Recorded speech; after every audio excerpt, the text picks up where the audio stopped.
Hello students, good morning. बघा, आपण matrices या चॅप्टरमधील काही एक्झाम्पल बघतोय. तर त्यातील एक एक्झाम्पल बघा. इथे तुम्हाला ए मॅट्रिक्स दिला आहे. x 0 0 0 y 0 0 0 z is a non singular matrix. Then find A inverse by elementary row transformation. Hence find the inverse of 2 0 0 0 3 0 0 0 -4. म्हणजे जे काय तुम्हाला सांगितलं आहे, हा जो ए मॅट्रिक्स दिला आहे याचा इन्व्हर्स फाइंड आउट करायचा आहे एलिमेंटरी ट्रान्सफॉर्मेशनने. आणि याचा इन्व्हर्स फाइंड केल्यानंतर तुम्हाला हा जो मॅट्रिक्स आहे याचा इन्व्हर्स फाइंड आउट करायचा आहे. तर एलिमेंटरी ट्रान्सफॉर्मेशनने इन्व्हर्स फाइंड करण्यासाठी हा फॉर्म्युला आहे, A into A inverse is equal to I. मग ए जो तुम्हाला हा मॅट्रिक्स दिला आहे ए, तो आपण आहे असा घेतला into A inverse is equal to I. I म्हणजेच आयडेंटिटी मॅट्रिक्स. हा ए हा 3/3 ऑर्डरचा आहे, त्यामुळं आयडेंटिटी मॅट्रिक्स पण हा 3/3 ऑर्डरचा घ्यायचा आहे. ठीक आहे. मग आता एलिमेंटरी ट्रान्सफॉर्मेशनने आपण इन्व्हर्स फाइंड करण्यासाठी हा जो मॅट्रिक्स आहे हा मॅट्रिक्स आयडेंटिटी मॅट्रिक्सच्या फॉर्ममध्ये आणायचा आहे, म्हणजे ह्या फॉर्ममध्ये आणायचं आहे. मग इथे 0 0 ऑलरेडी आहेच, फक्त एक्स वाय झेडच्या जागी 1 1 आणावं लागेल. मग एक्सच्या जागी 1 कधी येईल, तर एक्स डिवायडेड बाय एक्स केलं तर इथे 1 येईल. मग आपण R1मध्ये R1 डिवायडेड बाय एक्स करतो आहे. मग इथे काय होईल 1/x, म्हणजे एक्स बाय एक्स 1 येईल. 0 0 second third row as it is. हा ए इन्व्हर्स आहे असाच. इथे पण R1ला एक्सने डिवाईड केलं तर काय होईल, इथे 1/x होणार आहे. 0/x 0च येणार आहे. इथे पण काय होईल 0. आता बघा इथे 1 आला. आता आपल्याला इथे 1 आणि ह्या झेडच्या जागी 1 करायचं आहे. मी इथे 1 कधी येईल, तर y डिवायडेड बाय y केलं तरच इथे 1 येईल. झेडच्या जागी 1 कधी येईल, झेड डिवायडेड बाय झेड केलं तरच 1 येणार आहे. तर बघा काय होईल, R2ला आपण काय करूया, वायने डिवाईड करूया आणि R3ला काय करूया, झेडने डिवाईड करूया. म्हणजेच इथे वायने डिवाईड केलं तर इथे काय येईल 1. आणि थर्ड रोला झेडने डिवाईड केलं तर काय होईल, इथे 0/z 0च येणार आहे. इथे पण 0च येईल. z/z काय होईल 1. ए इन्व्हर्स आहे असंच इज इक्वल टू, इथे बघा फर्स्ट रो आहे असंच 1/x 0 0 1/x 0 0. R2ला वायने डिवाईड केले, मग इथे काय होईल 0 1/y 0. आणि R3ला काय केले तर झेडने डिवाईड केलं, म्हणजे काय होईल 0 0 1/z. ठीक आहे. आता हा बघा, हा आयडेंटिटी मॅट्रिक्सच्या फॉर्ममध्ये आला आहे. म्हणजे हा मॅट्रिक्स काय झाला आपला I means identity matrix. A inverse आहे असाच इज इक्वल टू, हा जो मॅट्रिक्स आला आहे आपला इन्व्हर्स तो आहे असाच घेतला. ठीक आहे. मग आय इंटू ए इन्व्हर्स काय येणार आहे, तर ए इन्व्हर्स इज इक्वल टू हा आहे असा मॅट्रिक्स 1/x 0 0 0 1/y 0 आणि 0 0 1/z. ठीक आहे. हा झाला ए इन्व्हर्स. आता ह्या एचा आपण इन्व्हर्स फाइंड केला एलिमेंटरी ट्रान्सफॉर्मेशनचा यूज करून. आणि आता आपल्याला हा जो मॅट्रिक्स दिला आहे याचा इन्व्हर्स फाइंड आउट करायचा आहे. तर बघा सेम मॅट्रिक्स आहेत, इथे 0 0 आहेत, इथे 0 0 आहे. एक्स वाय झेडची जागी फक्त 2 3 -4 आहे. मग इथे एक्स वाय झेड असताना आपला इन्व्हर्स काय आला आहे, तर 1/x 1/y आणि 1/z. तसंच इथे फक्त काय आहे, एक्स वायच्या जागी 2 3 -4. मग आपला इन्व्हर्स काय येईल 1/2 0 0 0 1/3 0 0 0 1/-4. बघा एक्स असताना 1/x आलं आहे, वाय असताना 1/y आणि झेड असताना 1/z आलं आहे. तसंच इथे 1/2 होईल, 3 आहे म्हटल्यानंतर 1/3 होईल आणि -4 आहे म्हटल्यानंतर 1/-4 होईल. हा झाला आपला इन्व्हर्स. ठीक आहे. तर बघा नेक्स्ट एक्झाम्पल दिलं इथे तिने. एक्झाम्पल काय दिले, ए मॅट्रिक्स दिला आहे तुम्हाला 1 2 3 4 and X is 2/2 matrix such that X is equal to I दिलं आहे. Then find X find out करायला सांगितलं आहे. तर बघा इथे काय करायचं आहे, एक्सची व्हॅल्यू फाइंड आउट करायचं आहे. त्यासाठी ए मॅट्रिक्स दिलं आहे आणि हे इक्वेशन दिलं X is equal to I. मग गिवन ए मॅट्रिक्स जो दिला आहे तो 1 2 3 4 and X is equal to I. हे जे दिलेले इक्वेशन आहे ते आपण घेतलं. मग आता बघा हा जो ए हा जर आपण पलीकडे नेला तर एचं काय होईल, ए इन्व्हर्स म्हणजे X is equal to I into A inverse. हा ए आपण इकडे घेतला आहे तो काय होईल ए इन्व्हर्स आणि I into A inverse A इन्व्हर्सच येणार आहे म्हणजे X is equal to A inverse. मग हे फर्स्ट इक्वेशन झालं. मग आता एक्सची व्हॅल्यू फाइंड आउट करायची आपल्याला. मग एक्सची व्हॅल्यू फाइंड आउट करायची आहे म्हणजे आपल्याला ए इन्व्हर्स फाइंड आउट करावं लागेल. तर बघा ए इन्व्हर्स तुम्ही ॲडजॉइंट मेथडने फाइंड करा किंवा इलेमेंटरी ट्रान्सफॉर्मेशनने फाइंड करा. मी ते इलेमेंटरी ट्रान्सफॉर्मेशनने इन्व्हर्स फाइंड आउट करते. तर बघा इलेमेंटरी ट्रान्सफॉर्मेशनने इन्व्हर्स फाइंड करण्यासाठी हा फॉर्म्युला आहे A into A inverse is equal to I. मग ए जो मॅट्रिक्स दिला आहे तो 1 2 3 4 तो घेतला A inverse is equal to I. तर ए इथं 2x2 ऑर्डरचा मॅट्रिक्स आहे त्यामुळे आय घेताना 2x2 ऑर्डरचाच मॅट्रिक्स घ्यायचा आहे. तर बघा आता इलेमेंटरी ट्रान्सफॉर्मेशनने मॅट्रिक्स फाइंड आउट करायचं आहे. तर इथे हा जो मॅट्रिक्स आहे आपल्याला हा आयडेंटिटी मॅट्रिक्सच्या फॉर्ममध्ये आणायचा आहे म्हणजे असा मॅट्रिक्स आणायचा आहे. मी इथे बघा 1 आहेच, या 3च्या जागी काय करावं लागेल आपल्याला 0.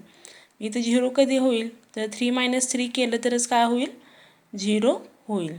तर बघा काय होईल आपण काय करूया R2मध्ये चेंजेस करतो आहे. R2मध्ये काय करायचं आहे तर R2 - 3 R1. 3 काय घ्यायचं आहे तर इथे 3 आहे त्यामुळे 3 घ्यायचं आहे. मग बघा R2 - 3 R1. मग काय होईल first row as it is 1 2. इथे काय होईल 3 - 3 R1. R1 1 आहे 3 - 3 काय होणार 0. इथे काय होईल बघा R2 4 आहे 4 R2 किती आहे 4 4 - 3 3 इंटू R1 R1 किती आहे 2 म्हणजे 3 इंटू 2 6 म्हणजे 4 - 6 किती होईल तर -2. ए इन्व्हर्स आहे असाच is equal to first row as it is 1 0. Second row काय होईल इथे बघा R2 0 0 - 3 इंटू R1 3 इंटू 1 काय होणार आहे इथे -3 आणि इथे काय होईल 1 R2 1 आहे 1 - 3 इंटू R1 R1 किती आहे 0 म्हणजे 1 - 0 1 येणार आहे. ठीक आहे. तर बघा आता नेक्स्ट ह्या -2च्या जागी आपल्याला 1 आणायचे. इथे 1 आणला इथे 0 केला. आता इथे 1 आधी आणावं लागेल. मग इथे 1 कधी येईल तर इथे -2ने डिवाईड केलं तर काय होणार आहे 1 येणार आहे. मग काय होईल बघा R2ला आपण -2ने डिवाईड करतो आहे. R2ला जर डिवाईड केलं तर first row as it is 1 2. इथे काय होईल 0 डिवायडेड बाय -2 0च येणार आहे आणि -2 डिवायडेड बाय -2 1 येईल. ए इन्व्हर्स आहे असंच इज इक्वल टू इथे फर्स्ट रो आहे असंच 1 0 1 0 आहे असंच. इथे -2ने डिवाईड केलं तर काय होईल -3 डिवायडेड बाय -2 मायनस प्लस होईल म्हणजे काय होईल 3 डिवायडेड बाय 2 आणि इथे 1 डिवायडेड बाय -2. ठीक आहे. आता ह्या 2च्या जागी आपल्याला 0 आणावं लागेल. ह्या 2च्या जागी 0 कधी येईल तर 2 - 2 केलं तरच 0 होईल म्हणजे आपल्याला R1मध्ये 0 आणायचं म्हणून R1मध्ये काय केलं आपण R1 - 2 R2 2 काय घेतलं तर इथे हा 2 नंबर आहे त्यामुळे R1 - 2 R1. तर बघा R1मध्ये चेंजेस करतो आहे. इथे 1 -2 इंटू 0 1च येणार आहे. इथे काय होईल 2 - 2 इंटू 1 2 इंटू 1 2 2 - 2 इथे 0 येणार आहे. Second row as it is 0 1. A inverse आहे असा इज इक्वल टू R1मध्ये काय होईल बघा R1 इथे सेकंड रो 3/2 आणि 1/-2 आहे असंच ठेवला. आता R1मध्ये काय होईल बघा R1मधला फर्स्ट एलिमेंट किती आहे बघा 1. हा 1 -2 आणि R2 किती आहे तर 3/2 3/2 2ला 2 कॅन्सल होईल 1 मायनस हा 3 1 - 3 -2 येणार आहे. ठीक आहे. आता इथे काय होईल बघा R1 किती आहे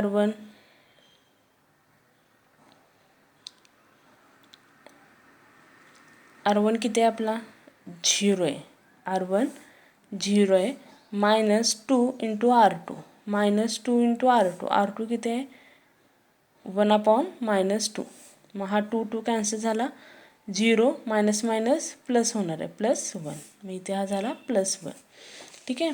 मग इथे बघा हा जो मॅट्रिक्स आहे हा आयडेंटिटी मॅट्रिक्स आहे. म्हणजे I into A inverse is equal to हा जो मॅट्रिक्स आला आहे तो घेतला. मग I इंटू ए इन्वर्स काय येणार आहे? ए इन्वर्सच येणार आहे. A inverse is equal to हा मॅट्रिक्स.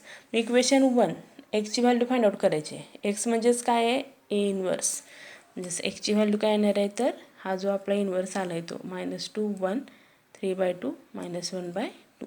ठीक आहे. एक्सची व्हॅल्यू आपण फाइंड आउट केली इथे. तसंच बघा नेक्स्ट एक्झाम्पल दिले. If A is equal to 4 5 2 1 then show that A inverse is equal to 1/6 into A -5i. तुम्हाला हे फाइंड आउट करायचं आहे. ठीक आहे. तर बघा ए इन्वर्स आधी फाइंड आउट करायचं आहे. मग ए इन्वर्स आपण इथे ॲडजॉइन मेथडने फाइंड करूया. तर ए इन्वर्स फाइंड करण्यासाठी आधी तो एक्झिस्ट होतो की नाही ते बघूया. तर बघा ए इन्वर्स डिटर्मिनंटमध्ये घ्यायचं आहे. Determinant of A is equal to ही जी व्हॅल्यू दिली ती डिटर्मिनंटमध्ये घ्या. 4 5 2 1 ही एलिमेंट आपण डिटर्मिनंटमध्ये घेतले. मग हा जो डिटर्मिनंट कसा सॉल्व करतात? 4 × 1 4 -2 × 5 10. मग 4 - 10 -6 is not equal to 0. A inverse exist. ठीक आहे. ए इन्वर्स एक्झिस्ट झालेला आहे. तर बघा आता इथे ए जो मॅट्रिक्स दिला आहे त्याचा आपण इन्वर्स फाइंड आउट करून घेऊया. तर कोफॅक्टर फाइंड करावं लागतील आपल्याला. ॲडजॉइन मेथडने आपण इन्वर्स फाइंड आउट करतो आहे. तर त्यासाठी आधी आपल्याला कोफॅक्टर फाइंड आउट करून घ्यावे लागतील. मग कोफॅक्टर आपण कॅपिटल एने डिनोट करतो आहे. मग फर्स्ट एलिमेंटचा कोफॅक्टर A11 काय होईल? A11 इज इक्वल टू काय होईल? -1 raise to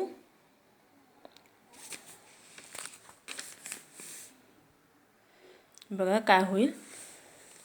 A11 is equal to -1 raise to 1 + 1 into M11. -1 raise to 2 1 येणार आहे. आणि M11 काय येईल? तर हा एलिमेंट फर्स्ट रो फर्स्ट कॉलममध्ये आहे तो सोडायचा. कुठला एलिमेंट येईल? 1 1 × 1 1. आता ह्या 5चा कोफॅक्टर काय येईल? A12 इज इक्वल टू काय होईल? -1 raise to 1 + 2 into minor M12. मग -1 रेज टू 3 -1 आणि M12 1 2 म्हणजे फर्स्ट रो सेकंड कॉलम सोडायचा. कुठला एलिमेंट येईल? 2. मग -1 × 2 -2. आता ह्या 2चा कोफॅक्टर म्हणजे कुठे येणार? A21 सेकंड रोमध्ये आणि फर्स्ट कॉलममध्ये. त्यामुळे A21 -1 raise to 2 + 1 into M21. मग -1 रेज टू 3 -1 आणि M21 कोणता एलिमेंट येईल? 2 1 सोडायचा. कुठला एलिमेंट येईल? 5. मग -1 × 5 -5 आणि A22 कोणता एलिमेंट येईल? -1 raise to 2 + 2 into M22. -1 raise to 4 1 आणि M22 second row second column कोणता एलिमेंट आला? तर 4. मग 1 × 4 4. ठीक आहे. म्हणजेच कोफॅक्टर आपलं कोणते येणार आहे? 1 -2 -5 4. मग आता ॲडजॉइंट ऑफ ए. ॲडजॉइंट ऑफ ए म्हणजेच ट्रान्सपोज ऑफ कोफॅक्टर.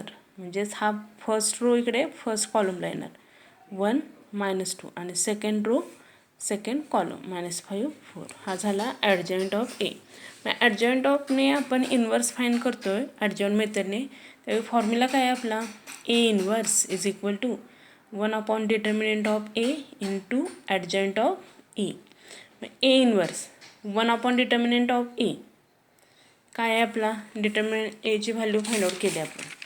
डिटर्मिनंट एची व्हॅल्यू किती आली आपले? तर -6. म्हणजे काय येणार? 1/-6 इंटू ॲडजॉइंट ऑफ ए. ॲडजॉइंटचा हा मॅट्रिक्स 1 -5 -2 4. हा झाला इक्वेशन नंबर 1 दिले. बघा आपल्याला हे इक्वेशन सॅटिस्फाईड करायचं आहे. A inverse is equal to हे इक्वेशन फाइंड आउट करायचं आहे. मग LHS ए इन्वर्स आपण फाइंड केलं. आता RHS घेऊया. 1/6 A - 5 RHS घेतली आपण इथे. LHS घेतली. ए इन्वर्स फाइंड केला. हे इक्वेशन आले. याला इक्वेशन नंबर 1 दिलं. आता RHS काय आहे? तर 1/6 A - 5i. 1/6 as it is a matrix जो आपला आहे तो 4 5 2 1. 4 5 2 1 घेतला -5 आय घेतला आपण आयडेंटिटी मॅट्रिक्स 2x2 ऑर्डरचा हा मॅट्रिक्स आहे. तर मग आयडेंटिटी मॅट्रिक्स पण 2x2 ऑर्डरचा घेतला आहे 1 0 0 1. मी ते काय होईल बघा 1/6 काय होईल 4 5 2 1 -5ने आत मल्टिप्लाय केलं तर काय होईल 5 × 1 5 5 × 0 0 5 × 0 0 आणि 5 × 1 5. आता ह्या दोन मॅट्रिक्सची काय आहे इथे तर सबस्ट्रॅक्शन आहे. सबस्ट्रॅक्शन केली हा 1/6 आहे असंच. ह्या दोन मॅट्रिक्सची सबस्ट्रॅक्शन सेम पोझिशनच्या एलिमेंटची सबस्ट्रॅक्शन करायची.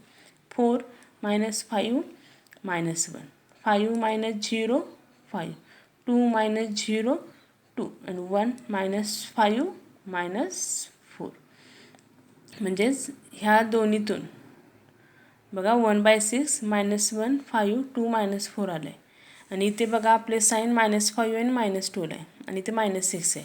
इथे आपला -6 आणण्यासाठी ह्या मॅट्रिक्समधून मायनस साईन कॉमन घेतलं -1/6.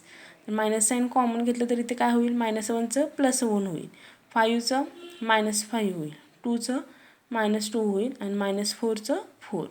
इक्वेशन नंबर 2 दिलं. तर बघा LHS हा आहे आपला इक्वेशन 1 आणि RHS सेम. तर सेम आहे का तर -1/6 इथे पण -1/6 आहे 1 -5 -2 4 आहे. म्हणजेच फ्रॉम इक्वेशन 1 आणि 2 वरून आपलं काय येणार तर LHS = RHS. बघा तुम्हाला हे इक्वेशन फाइंड आउट करायचं होतं. A 1 = 1/6 A - 5I. LHS आधी A 1 फाइंड आउट केला आणि RHS सॉल्व केली आणि 1 आणि 2 वरून दोन्ही इक्वेशन सेम आले. त्यामुळे आपण LHS आणि RHS सेम आहे इथं म्हणणार आहे. ठीक आहे. तसंच बघा नेक्स्ट एक्झाम्पल दिले find matrix X such that X = B where A दिलं आहे 1 2 -1 3 आणि B मॅट्रिक्स दिला आहे 0 1 2 4. ठीक आहे. मग गिवन A जो दिला आहे तो घेतला B जो दिला आहे तो घेतला. आपल्याला मॅट्रिक्स X फाइंड आउट करायचं आहे. त्यासाठी X = B हे इक्वेशन दिले. तर बघा A आणि B 2x2 ऑर्डरची मॅट्रिक्स आहे. त्यामुळे आपण कन्सिडर करूया X मॅट्रिक्स घेऊया तो पण 2x2 ऑर्डरचा घेऊया. त्यातले एलिमेंट कोणते घेतले A B C D हे एलिमेंट घेतले. तुम्ही कोणतेही घेऊ शकता P Q R S कोणताही घ्या किंवा X Y Z. पण X घेऊ नका कारण की ते Xच फाइंड आउट करायचं आहे ना. A B C D घ्या किंवा P Q R S घ्या. 2x2 ऑर्डरचाच घ्यायचं आहे का तर A आणि B हे दोन्ही मॅट्रिक्स 2x2 ऑर्डरचे आहेत. त्यामुळे X हा मॅट्रिक्स आपण 2x2 ऑर्डरचा घेतला. ठीक आहे. मग कंडिशन आपल्याला दिली X = B. नाव X = B. आता A मॅट्रिक्स माहीत आहे X माहीत आहे B माहीत आहे. ठीक आहे. मग A जो मॅट्रिक्स दिला आहे तो घेतला A × X मॅट्रिक्स आपण हा कन्सिडर केले = B हा B मॅट्रिक्स दिला आहे. तर बघा इथे आता X मॅट्रिक्सची व्हॅल्यू फाइंड आउट करायची आहे. म्हणजेच आपल्याला A B C Dच्या व्हॅल्यू फाइंड आउट करावे लागते कारण की आपण X म्हणजे हा मॅट्रिक्स कन्सिडर केला आहे. ठीक आहे. मग X फाइंड करण्यासाठी आपल्याला A B C Dच्या व्हॅल्यू फाइंड आउट करावे लागते.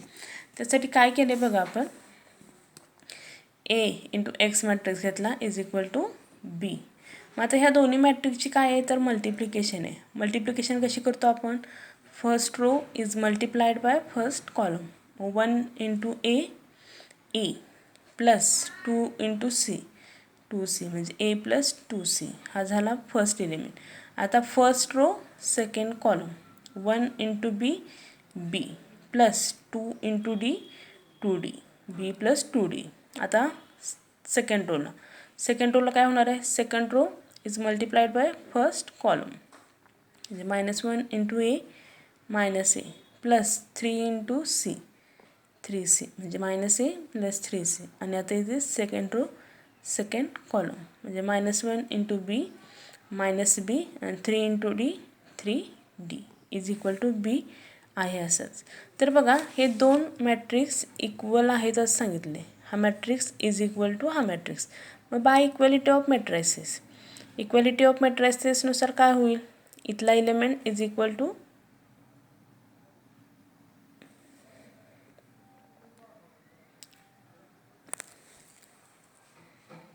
बघा काय होईल, इक्वॅलिटीनुसार दोन मॅट्रिक्स इक्वल आहेत. इक्वॅलिटीनुसार काय होणार आहे, हा matrix A + 2C is equal to 0. याला इक्वेशन नंबर 1 दिलं. Next equation B + 2D is equal to 1. याला इक्वेशन नंबर 2 दिलं. नंतर -A + 3C is equal to 2 आणि -B + 3D is equal to 4. याला नंबर 4 दिलं. तर बघा इक्वेशन 1 and 3 Aचे एलिमेंट आहेत आणि Cचेच आहेत. ह्या 1 आणि 3चा यूज करून आपल्याला A आणि Cच्या व्हॅल्यू फाइंड आउट करते. तर बघा इथे A आणि इथे -A. तर 1 and 3चे आपण ॲडिशन करूया. तर काय होईल बघा, A + 2C is equal to 0 plus -A + 3C is equal to 2. Addition केली, A - A कॅन्सल होईल. 2C + 3C 5C आणि 0 + 2 2. म्हणजे Cची व्हॅल्यू काय येणार आहे, 2/5. आता ही Cची व्हॅल्यू आपण कुठेही ठेवा, 1मध्ये ठेवा किंवा 3मध्ये ठेवा. आपण 1मध्ये ठेवूया. Put C is equal to 2/5 in equation 1. मग काय होईल बघा, A आहे असाच प्लस 2 × C 2 × C. Cची व्हॅल्यू किती आली, 2/5 इज इक्वल टू किती आहे तर 0. म्हणजेच काय होईल, A + 2 × 2/5 2 × 2 4. म्हणजेच काय होणार, A + 4/5 इज इक्वल टू 0. आणि हा 4/5 पलीकडे गेला तर प्लसचं काय होईल, मायनस. त्यामुळे Aची व्हॅल्यू काय येणार आहे, 4/5. तसंच आता इथे बघा A आणि Cच्या व्हॅल्यू फाइंड आउट केल्या. आता ह्या 2nd आणि 4th इक्वेशनवरून B आणि Dच्या व्हॅल्यू फाइंड आउट करता येईल. तर 2nd आणि 4th इक्वेशनची पण ॲडिशन करूया. बघा B + 2D is equal to 1 आणि -B + 3D is equal to 4. B - B cancel होईल, 2D + 3D 5D 4 + 1 5. म्हणजे Dची व्हॅल्यू काय येणार आहे, 1 येणार आहे. ठीक आहे. आता ही Dची व्हॅल्यू तुम्ही 2ndमध्ये ठेवा किंवा 4thमध्ये ठेवा. आपण 2ndमध्ये ठेवूया. Put D is equal to 1 in equation 2. काय येणार, B + 2 × D D 1 आहे इज इक्वल टू 1. म्हणजेच B + 2 is equal to 1. B हा 2 प्लस आहे, पलीकडे गेला तर काय होईल, मायनस. म्हणजे 1 - 2 1 - 2 -1. म्हणजे Bची व्हॅल्यू काय झाली, -1. तर बघा आता आपल्याला इथे फाइंड आउट करायचं काय सांगितलं, फाइंड मॅट्रिक्स X. मग X हा मॅट्रिक्स आपण हा कन्सिडर केला होता ABCD. मग ABCD X ABCD. मग ABCDची व्हॅल्यू इथे पुट करायची. Aची व्हॅल्यू काय आली ती आपली -4/5. Bची काय आली व्हॅल्यू -1. Cची व्हॅल्यू काय आहे 2/5 आणि Dची व्हॅल्यू काय आहे तर 1. Dची व्हॅल्यू 1. ठीक आहे. हा झाला आपला मॅट्रिक्स X. ठीक आहे. थँक्यू. राहिलेले एक्झाम्पल नेक्स्ट लेक्चर.